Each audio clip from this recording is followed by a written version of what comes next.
Qu'est-ce qui lui arrive à la 2? Il faut faire chauffer l'appareil ou...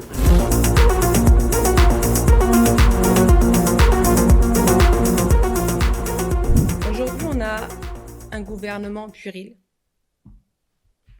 incompétent dans leurs fonctions qu'ils doivent mener, la vraie, pas celles qui sont en train de jouer avec nous là à un jeu de société. On dirait qu'on est vraiment dans un jeu de société. Ils sont en train de s'amuser avec les réformes des retraites, ils sont en train de s'amuser avec la santé publique, ils sont en train de s'amuser avec les enfants et l'éducation nationale, ils sont en train de travailler et se foutre de notre gueule ouvertement. D'accord?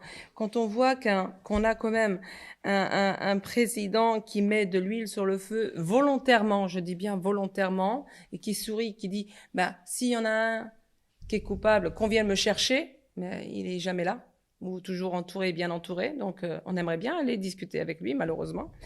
Là, une première ministre à qui on pourrait décerner peut-être la deuxième médaille d'or avec 11,49,3, aussi rapide.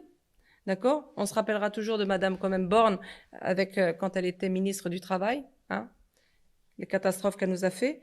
Le ministre de l'Intérieur, les scandales ne s'arrêtent pas. Un autre ministre de la Justice qui a le doigt facile en plein hémicycle. Alors du coup, ça donne l'exemple de notre gouvernement et de ceux qui siègent en tout cas.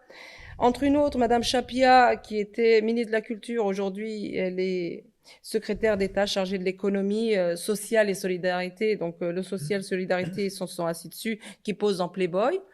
Et puis on a une autre ministre de la Culture qui, face à une exposition quand même pornographique au musée de Tokyo à Paris, qui ne remet pas du tout en cause et en question cette image, ce tableau qu'a demandé, que des associations ont demandé à ce que ça soit retiré. Elle dit plutôt, elle répond oui, l'art peut choquer, peut questionner, peut parfois susciter du malaise, voire du dégoût. L'art n'est pas consensuel et la liberté d'expression et de la création est garantie par la loi. J'ai juste précise ce que c'est que la photo en question. Et la photo, oui, ce tableau, vous avez peut-être vu, non? Ce tableau-là, c'était un homme avec un enfant à genoux, et ben, les mains attachées dans le dos, en train de faire une fellation. Donc aujourd'hui, on a un système quand même qui est un peu bizarre, un système de santé qui est volontairement en train de se faire casser la gueule. Clairement, on veut plus soigner, on veut privatiser. L'éducation nationale, c'est pareil. Quand vous voyez que les programmes aujourd'hui scolaires en CM2, les rapports sexuels, les patati patata. Aujourd'hui, ce gouvernement-là a mis à genoux la France. Mais certains aussi. Certains Français, il les a mis... Mais ça reste une minorité. Mais c'est pas la faute des Français. Moi, je dis que le gouvernement actuel a mené la population française par la peur. Après, voilà, on est des êtres humains. Moi, je suis pas là pour juger. Vous disiez que le gouvernement était criminel? Oui, le gouvernement actuel qui est en place ne sont rien d'autre que des criminels. Ouais, des enfants gâtés. Et que dire, moi, je dis que moi, de les voir sur Playboy, de les voir là, ça me choque pas. Ce qui me choque, c'est de les voir au gouvernement. Voilà, qu'est-ce qu'ils font au gouvernement, ces gens-là?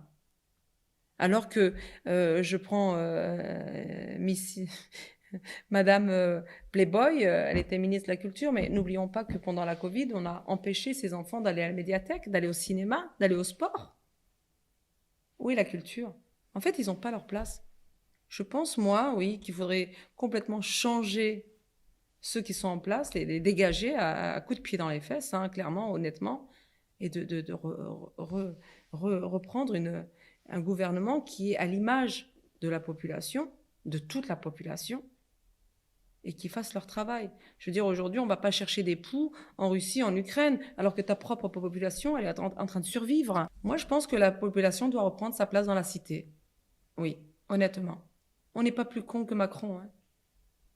Et je pense qu'il y a beaucoup de personnes très intelligentes qui pourraient vraiment faire le métier de président, et encore mieux qu'eux. Et de façon honnête, parce qu'en fait, eux, on a vraiment l'impression que ils vivent dans l'impunité.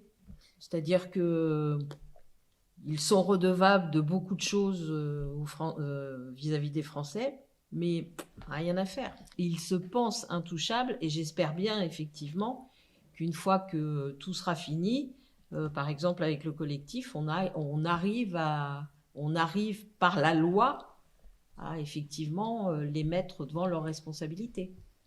Parce qu'ils ont de grandes responsabilités. Ils ont mis en danger la vie d'autrui, clairement. Que ce soit par la vaccination, mais aussi par les conséquences de la suspension des soignants. Il y a des gens, effectivement, morts socialement. Et qui se sont donné la mort parce qu'ils étaient morts socialement. Et ça, ils en seront toujours redevables. Il faudra qu'ils payent.